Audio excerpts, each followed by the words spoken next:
In today's live video, I wanted to speak about the difference between iterations and repetition. Repetitions and learning, how appropriate repetitions are, when do we need to repeat things, how often do we need to repeat things in order to learn them, and what the difference is between repetition and iteration. It is essential to understand the differences if we want to achieve tangible results when we learn a new skill. And English is not more than just a skill. When you practice your English, you practice a set of skills actually. So if it's just a skill, every time we learn English, every time we do any exercise, we practice a bunch of skills. And we need to understand the difference. When do we need to repeat? When do we need to iterate? And do we need to repeat at all? So let's jump right into it. Iteration is a mathematical term. And if repetition means you repeat exactly what you have previously done. It means you repeat exactly the same sequence of actions. You repeat exactly what you have already done before. Iteration means a slightly different thing. In mathematics, it means you come back to the very beginning of your formula, or whatever you're trying to solve, and you are solving the whole thing again, but now you have new information. Now you have understood what this variable means, or now you got more information about this variable, or maybe your variables even changed. So you come back to the very beginning. Every time you have to take a few steps back because you got new information, and you have to solve the task one more time. You have to look at the whole thing one more time. And iteration is essential in most of my courses because it always leads to impressive results. But many people cannot understand why they need to repeat the same thing again, and why it matters, and how can one repeat the same thing again and again and again, because they think in terms of repetitions, and I think it's important to explain the difference. So when we have to do some task again, or when the task says, please look at this text one more time, please read it one more time, it doesn't mean you have to repeat exactly what you have already done. It means you have to look at this exercise one more time, you have to do it one more time, but now you have more information. You always have more information. You always have some information after you have done the task. Let's say the task is to read the text aloud.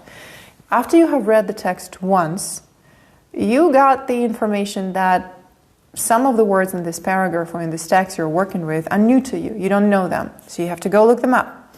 When you read the text again, when you approach the same text one more time, you have new knowledge now, you have new information. Now you know how to pronounce those words that you didn't know how to pronounce. Now you know the meaning of the words that were confusing to you.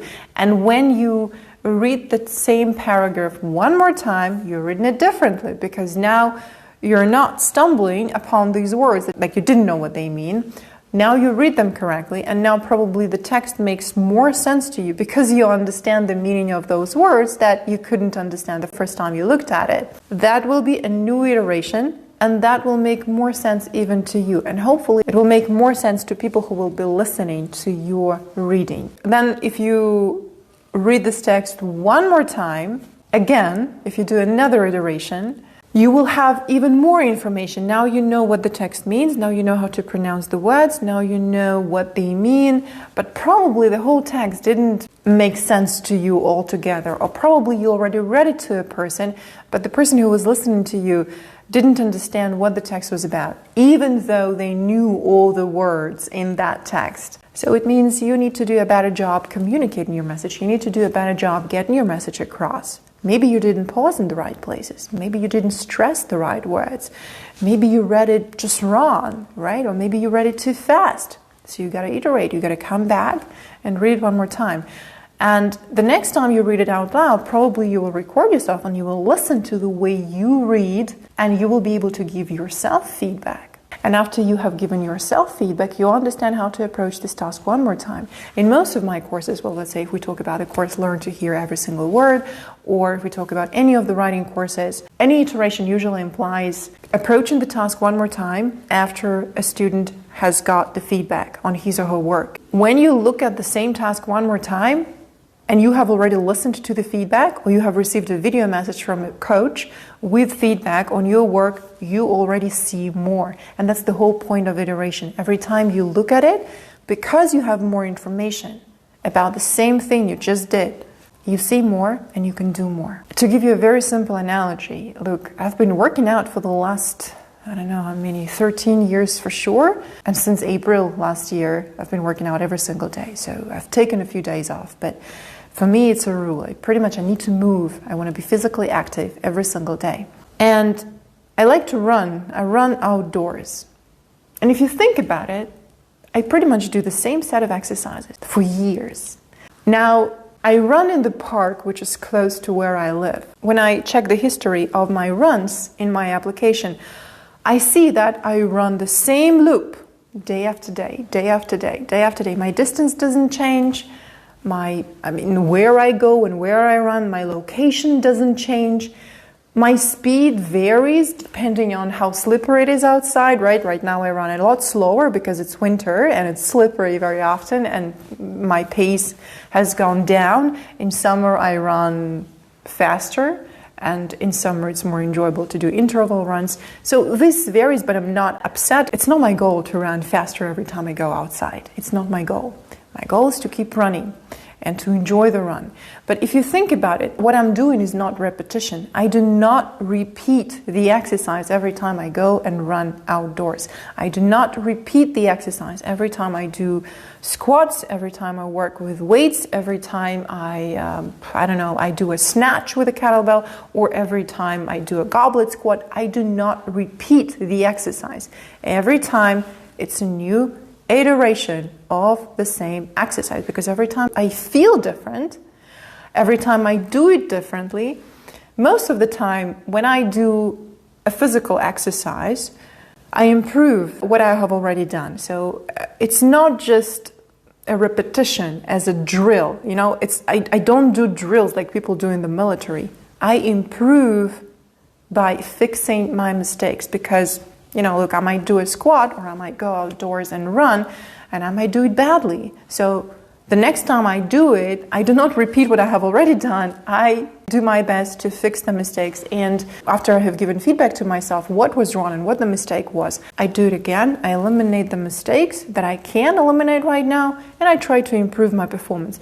But it's not the ultimate goal. I do it to improve the performance no matter what. No, I simply now know more, and it makes no sense to repeat and to do the same exercise the same way if I know more. What's the point? If I know more, I'm going to do it differently. I'm going to apply this knowledge that I now have, right? So for me, this question has always been awkward and stupid, and I never knew how to answer this question when people would ask me, oh, so you run the same distance for years, and you run in the same location, and is it not boring? And I go like, no, it's not boring, because every time I pass the same bench, I ask myself, oh, how does it feel this time? Because I remember last week when I was running, when I was passing that bench right here, I was feeling exhausted, and now I feel pretty good. So it is an improvement. Or I might notice that I feel exhausted today, and it's not very enjoyable. And maybe I overdid it yesterday, and maybe I shouldn't have picked that weight, because today it's a little bit more difficult to run. Iteration means you will get a different result every time. And I'm never upset if the result is not immediately better, or if the result is not definitely better than the one I had last week, because it will be different. There are so many variables in this formula, and the main variable is myself. I have to understand that. There is no recipe, there is no instruction. I just have to go out and do it. And over time, my results always change, and my result is always a steady improvement. I have this feeling that when adults get the task or hear the task to do the exercise one more time, they think that they need to repeat the same thing, and it's always boring to them. And they think that, okay, I did it already. If I repeat it one more time, maybe it's a way of getting it through my head. Maybe it's a way of doing this drill and remembering and memorizing the technique or the proper form. And they expect that the number of repetitions should be limited. They wait for this final repetition, after which they can tell themselves, or their coach can tell them, okay, that's it, we're done. Now you have mastered the skill. Even if you look at how online courses are being sold, even if you look at the current system of education, this is what people are used to, and they're so used to this marketing message that they keep demanding it. They ask teachers, or they ask themselves and other people, how long will it take me to learn that skill? I have no answers. I don't know how long it's going to take you to master a skill if you don't have this answer yourself. If you cannot answer how long it normally takes you to learn a skill. After I have analyzed a few skills that I have gained, in my life, I can tell that my average number is about 9 to 10 months. And I'm talking about the distance from A to B, where A is, I know nothing about it, and B, I can do it without really thinking about it. I can just do it in any conditions. But it doesn't mean I am the best in class here, right? It doesn't mean I'm the world's best someone. It means I can do it without applying much effort. Well, actually, the right way to say it is I put in a lot of effort effortlessly. That's what it looks like when you have a skill. But it doesn't mean I am the best at this, right? Or I'm better than someone. I might be better than someone, even just when I start a skill, right? I can already be better than somebody. But it's not the point. The point is that the number of repetitions should not be even the question, right? The question is quite different. So when I know that it takes me 9 months to learn a skill, it doesn't mean that's the end. It doesn't mean that's the end of the journey. Now the journey begins towards improving that skill or that set of skills that I'm working on. I can always improve. I can keep improving. And let's talk exactly about this. So repetition is needed. We need repetition. We just need to understand why we do it and how repetition can serve us when we learn a skill, when we maintain a skill, and when we improve a skill. Children never find repetition boring. Most of the times, children like doing the same things again. They like playing the same games. They like watching the same cartoon over and over again. They have their favorite books and they will insist that we read this book again today, even though you think like we've already read it 1,000,000 times. But they will insist that they want to do it one more time, and they never find it boring. Children usually, when they look at new information, they see a little bit, they see something. They cannot, their focus and their concentration not really develop that much. So when they look at new information and new book, they maybe see something, maybe, 10-15% of the information. They cannot grasp everything, and that's normal. So the next time they look at it, they see more, something that they didn't notice before, and it's always interesting for them because they look at the same thing, and every time they see more, they look at the same thing again, and they see a new thing. Of course, it's interesting, they always see something that they didn't get to see before. And adults usually find repetition boring because as adults, we assume that we already know so much. We already saw that movie, we already read this book, we already did this exercise, so what's the point of doing it again? It doesn't even cross our mind that we might have not seen something. 99% of my students in the listening course tell me the same thing over and over again. They say, I had no idea that I have been mispronouncing these words for years, or I had no idea what I sound like in English, or even in any language. I have never listened to myself. And again, they go like, oh, I was so confident, I was so positive that I know this word, but it never occurred to me that I say it wrong or I use it wrong in the wrong way. They have seen this information so many times and they have never seen new elements in the same information. This is the problem with most adults. We assume that we already know everything, and it's just boring for us to do the same thing over and over again. But again, if this is your base assumption, that you already know everything and it makes no sense to come back to the same information, of course it's very difficult. And it's actually not just very difficult, it's very painful to do the same task again, because that means when you did it the first time, you didn't see everything and you didn't notice everything that was there. And that is painful for the ego of most adults. It also kind of implies that you didn't do it well the first time. And again, this base assumption lives in the mind of so many adults that they assume that they have to excel at whatever they're trying for the first time. I don't know where this is coming from, but it's a delusion.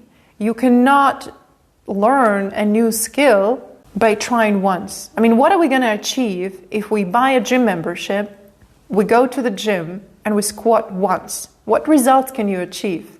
And what results can you expect from one squat? Yes, you got a membership. Yes, you went to the gym. Yes, you did a squat. You did one repetition. What kind of result can you achieve? Even if you went to the gym the next day, you did one repetition again, one squat again. What results can we be talking about? You went to the gym for a week, you go to the gym 7 days in a row. You do one squat during each workout. Are you going to get professional at squatting or what?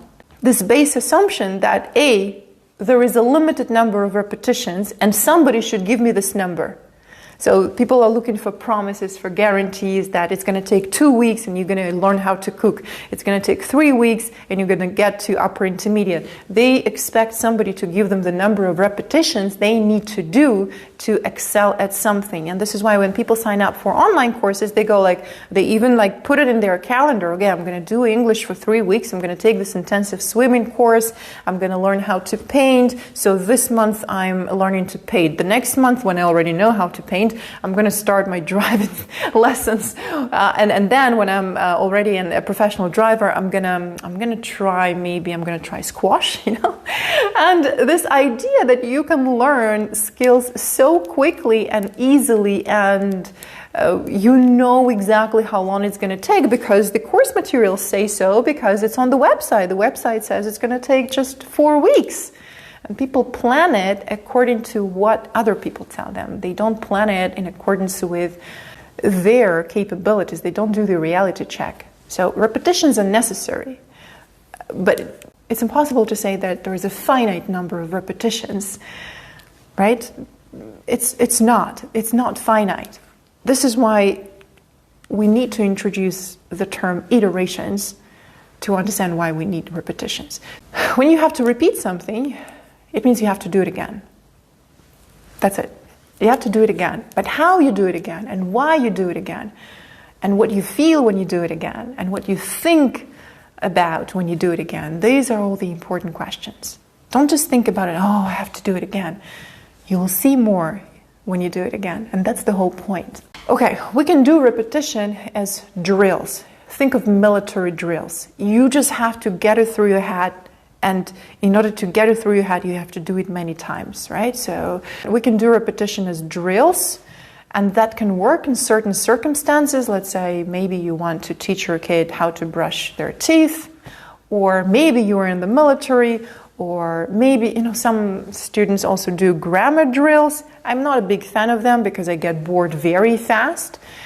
But sometimes drills are necessary, I guess, especially maybe some physical activity, right? When you need, especially in volleyball, when you have to learn how to do that. So, and even then, it's we can quickly move to iterations.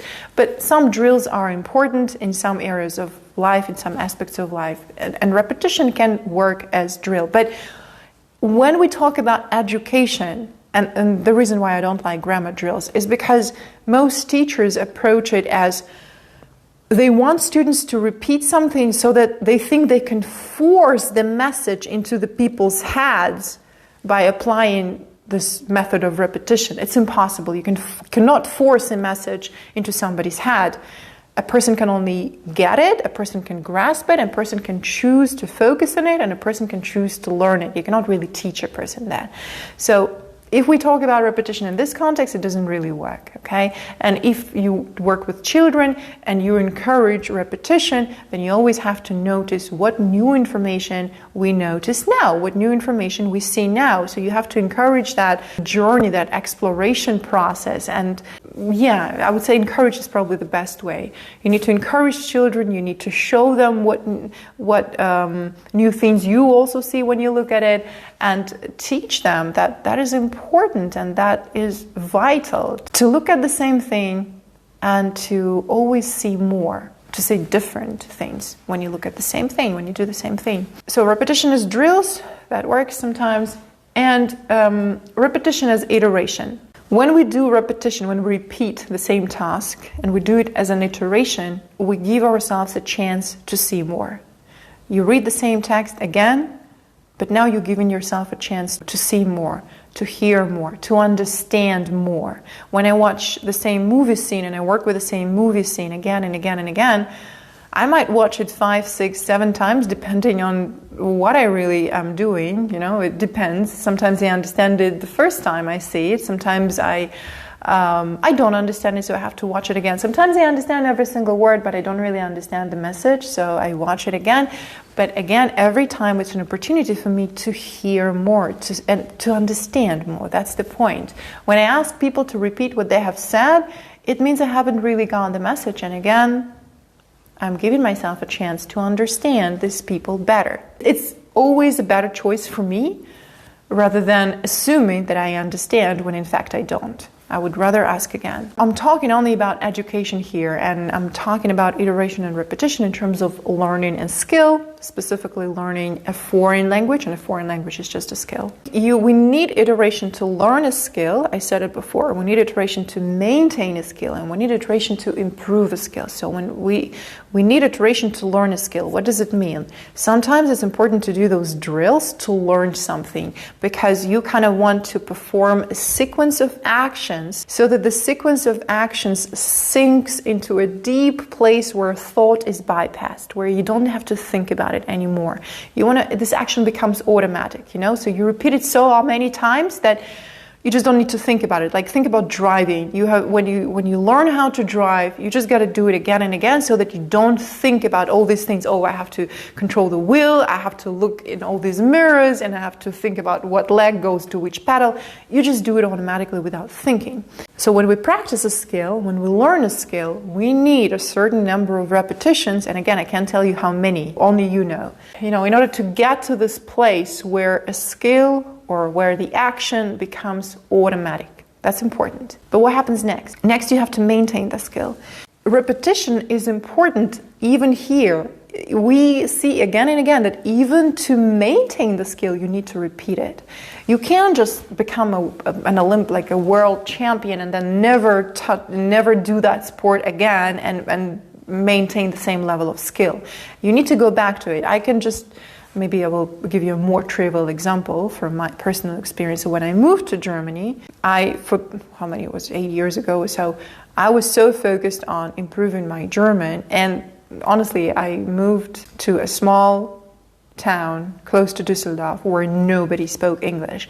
And for the first year in Germany, I didn't say a word in English because there was no one to speak English to. I was very worried that I would forget my English. But my focus back then was to enter the German university. So I was learning German all day long, and every evening I would be in the German class. So I was really concentrated on improving my German skills. And I didn't speak English for a whole year. Did I lose the skill? Of course. My English got worse that year. It didn't disappear, but it got worse. And I had to do some work to catch up on everything that I had forgotten. I remember my first conversation in English with a stranger who, I think he was a tourist or something, who couldn't speak German, so I had to explain a few things in English to him. It was such a relief that there was finally somebody who I could speak English to, and I was out of words. I could feel that I had lost some of my skills, and I had to do quite a lot of work to revive that. So the skill was there, but I learned, based on my own experience, I learned myself that in order to maintain a skill, we still need to repeat that. If I stop working out for months, I cannot hope to maintain the same level of physical performance, right? I cannot hope to maintain the same level. I will be in a different shape. I will lose some of my strengths. I will lose some of my flexibility. And that is very logical. Because even just to maintain the level you're at, you need to repeat that thing again and again and again. You need to do it. It's just impossible that you did a very certain number of repetitions, you learned a skill, now you can relax for the rest of your life because you already did it, right? Now you already got an award, you got, a status, you got whatever. and now you can relax, and now it's in your toolkit. No, it's not. If you stop doing it, it will disappear. So this is why even to maintain it, we need a certain number of repetitions. We need to continue repeating the same thing. Yes, you will not need to repeat it as many times as when you were learning the skill, right? It's going to be easier. You will not need to maybe spend so much time doing the exercise, the same exercise. You will be doing it a lot faster, and you will have to apply way less effort, but you still need to repeat it. The next level of repetition, when we talk about repetition as iteration, is when we iterate to improve each time. And if you think about it, every time you improve on what you previously performed, on how you previously performed and on what you previously did. Let's take a physical exercise. Let's say if I want to do a kettlebell swing today with a 14 kilogram kettlebell. Actually, I do it with 24 kilogram kettlebell. But let's say if I start with 14 kilograms, and I will do a set of swings. The next time I do it, I can either, first of all, I need to give some feedback to myself. Was it easy? How many repetitions could I do in one set? Did I do 10 swings? Did I do 14 swings? Did it feel easy? Did it feel not easy?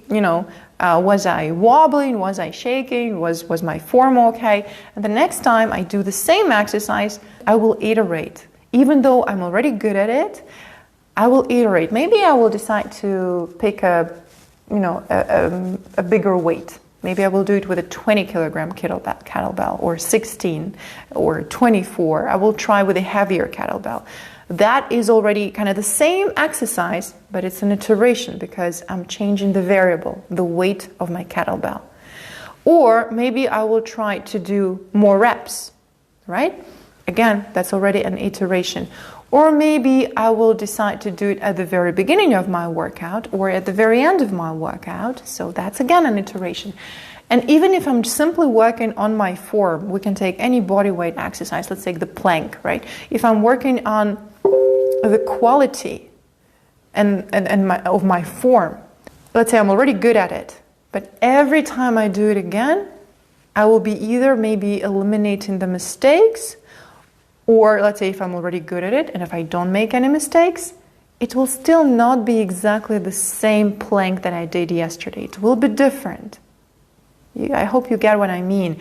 Even if you think that you have seen somebody do a perfect something, a perfect golf swing, a perfect plank, a perfect push-up, even if you think you have seen somebody who speaks in public perfectly, you can try to imitate that, you can try to repeat that, and that will be your idea of perfect. So basically, what you will be doing is you will be practicing repetitions, like you will be repeating and practicing the skill in order to ultimately achieve that level of perfection that you have seen somewhere.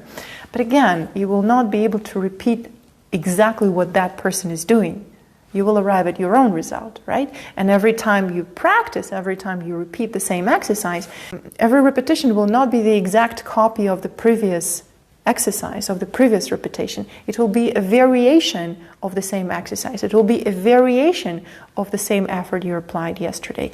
This is why there is no such thing as a perfect swing, a perfect plank, a perfect push-up, or a perfect presentation. There is no such thing as perfect because every iteration is an improvement, right? You can either improve every time, because we all make mistakes. There is always a way to eliminate mistakes. And even if you, let's say, define for yourself that, okay, if you are an Olympic champion or you're really good at something, let's say maybe you're just a very good driver, and you say, okay, this is my perfect way of doing this, and all I want is just I want to keep that perfect way of doing things. Maybe you cook brilliantly, maybe you cook one dish but it's perfect, and you just want to keep your skill at that perfect level. Then every time you do it again, what you will do is you will try to repeat that attempt that was perfect. You will try to repeat that, but again, chances are very low that you're going to repeat it exactly the same way again, and that means every next attempt will be the iteration. either because you want to imitate somebody's perfect form, or because you want to repeat your own perfect form, or maybe because you want to improve on your form every time you do it again. But it will be an iteration, because there is exact repetition is, especially when we talk about learning a skill, especially when we talk about education, the exact repetition, maybe it's not even possible, the exact repetition. You kind of do the same things, but if you think about it and if you dig deeper, it's not really the exact repetition. If you want to practice exact repetition, you should practice it when you train your short-term memory. I see it all the time. People can't really repeat what other people told them. They forget instantaneously, and instead of repeating what they have just heard, they immediately start interpreting what they have just heard. And they, like let's say if we're having a conversation, they kind of think they answer my question, but in fact they didn't even hear the question, they didn't understand the question. And when I ask them to repeat the question, they repeat not my question, but their understanding of this question. If this is the case, and if you want to get ready for negotiations, for a job interview, if you simply want to improve the quality of your communication with people, you want to improve your listening skills, and not only because people speak in a foreign language and you're having a hard time understanding the words or the grammar, but simply because you probably even want to improve the listening skills in your first language when you speak to your kids, especially to teenagers, right? When you speak to your employees, when you manage international teams, and you got to learn to hear everybody right. Here, exact repetition is a good exercise. Try to repeat exactly what the person said, especially when you check your own understanding. Sorry, I didn't mean to insult you, but just to check my own understanding, did you mean that? And repeat what you think you have heard. You will find out that probably you can't repeat exactly what the person said because you simply forgot. And this is how we train our short-term memory. In order to answer the question right, you need to get the question right. How do you check your own understanding? It's very simple. You can repeat exactly what the person said. If I can repeat exactly what they said, what the movie said, what the podcast said, let's say if I want to sing a song even, I need to repeat exactly the lyrics, in order to sing along. But I need to understand that in order to repeat it, I need to remember it first, right? And many people need to train their short-term memory because they forget instantaneously, and instead of the things they think they remember, but they actually have already forgotten, they say something that they think is okay to say, or they think something that they think they have heard. If we communicate in a foreign language, the problem gets even worse because people might misunderstand the meaning of the word, or people assume that they know the word when in fact they don't, or people can't pronounce this word correctly themselves, and this is why they don't recognize when other people say this word. So there are so many nuances to this. A good exercise here is to repeat exactly what a person said, and you don't need to wait for an English class to do this exercise. Practice even in your first language. Repeat what your children want you to do. Did I hear it correctly that you said this? Try to practice at work. Repeat what your colleagues have told you, especially if you work with international teams or if you're a member of an international team. Try to repeat what the video said and see what feedback you will receive. What will people say? If you can repeat exactly what a person has said, the feedback is always positive. In my experience, it's always been positive. And the second exercise you can do to practice the exact repetition and to practice, meaning to improve, right, your short-term memory and your listening skills, is transcribe any video or any podcast or anything. Just make sure that you have the subtitles or the transcript so that you can check yourself. You can take any TED video because any TED Talk has a transcript. Play 30 seconds and transcribe exactly what you hear word by word. Then turn the subtitles on or open the transcript and compare what you have written down with the original transcript. That will also give you the understanding of where you're at. How much do you hear and how exactly can you repeat? Many people will also find that they need to listen 10 times to a 5-second audio piece in order to actually be able to write it down. Because we don't really train our short-term memory that often, and because the idea of repeating the same exercise, so the idea of having to listen again in order to understand something is appalling to many adults. They think like, I with 2 degrees need to listen again in order to understand it. I already understood it. I can make sense of it when I listen to it once. And this thinking exactly hinders our progress and prevents us from moving to a higher level of language skills. This base assumption that we already know so much. This is why iterations are important, and repetition can be really good if you think about repetition as iteration, and if you think about repetition as a way of seeing more, understanding more, and allowing yourself to learn more every time you look at the same information. So that's what I had to say today about repetition and iteration in terms of learning a new skill. And if you have something to say, if you want to comment on this video, please leave a comment and I'll make sure to get back to you. Thank you very much for watching.